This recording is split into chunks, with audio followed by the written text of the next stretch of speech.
Hello and welcome to Gardening at 58 North. So in this video I'd like to talk about laburnum trees and why it's a good idea to deadhead them. So laburnum trees are great trees. I've got some here. They have amazing flowers in the springtime. They put on lots and lots of beautiful yellow flowers. And then once the flowers finish, you end up with all these seed pods starting to develop, and it's a good idea to cut these seed pods off.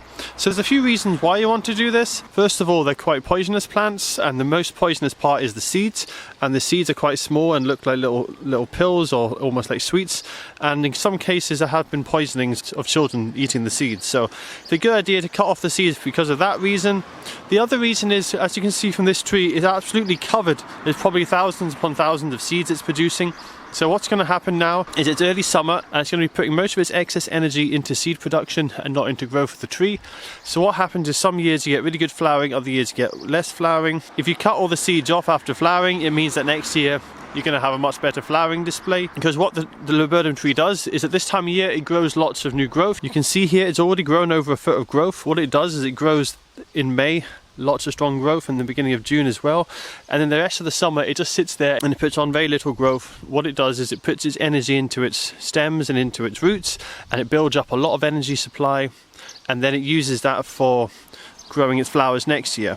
So if you cut all these seeds off, what will happen is it will store that excess energy and it'll have a really good flowering display next year. But if you leave the seeds on, all that energy that it could be storing will just be going into seed production. You'll just have loads and loads of seeds, and it won't really help much with the flowering next year because it won't have a lot of energy stored up over the winter, ready for flowering first thing in spring. And it really does store its energy for flowering the year before. The reason being, these plants, they flower very early on. They flower just as the new leaves are coming out. So at the same time that they're growing that new growth in spring and putting out new leaves, they're also putting out loads of flowers. So it takes a huge amount of energy out of the tree. So it really is the summertime that it stores up the energy for the flowering. And the other reason you want to do this is it just looks nice. You can see here, I've got these two nice trees, but they're absolutely covered in seeds, and it just doesn't look as appealing, especially as these seeds start to develop, and when the seed pods get bigger, they'll become more noticeable.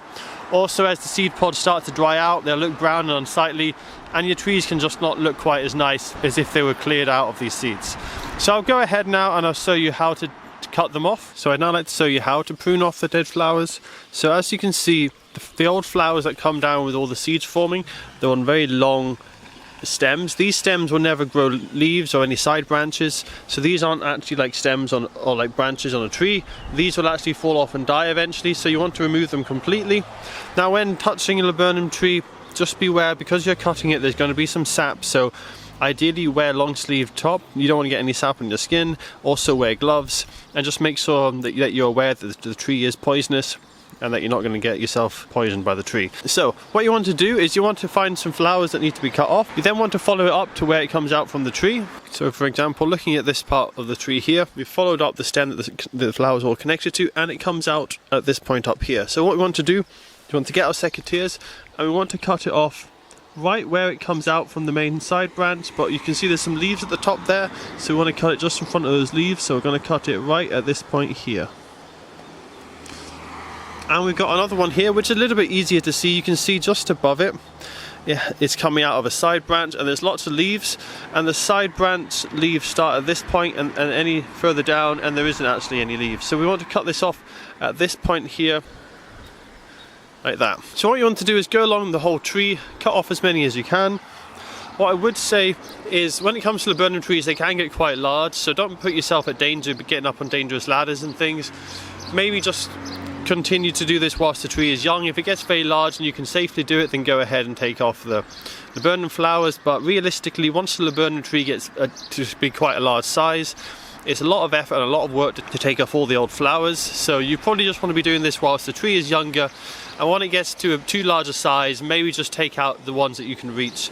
To do a whole tree once it's mature would probably take several hours and could be quite dangerous depending on what ladders you have. So I've gone ahead and taken out all of the old flowers from the tree on the left here. As you can see, it's looking a lot cleaner and a lot nicer appearance than the tree on the right. Also, the branches are not as heavy. The ones on the right are kind of pulling down slightly with the weight of the seeds, and they'll only get heavier as the seeds develop over the summer. And you can see the branches on the left are much more upright. So you can see there straight away an improvement in appearance, but also I'll have all those other benefits I've talked about with flowering and growth. As I say, this isn't 100% necessary, but it does give you a lot of advantages if you do go ahead and do this with your tree. So that's all for this video. I hope you guys found it interesting, and I'll see you guys again with some more interesting videos soon.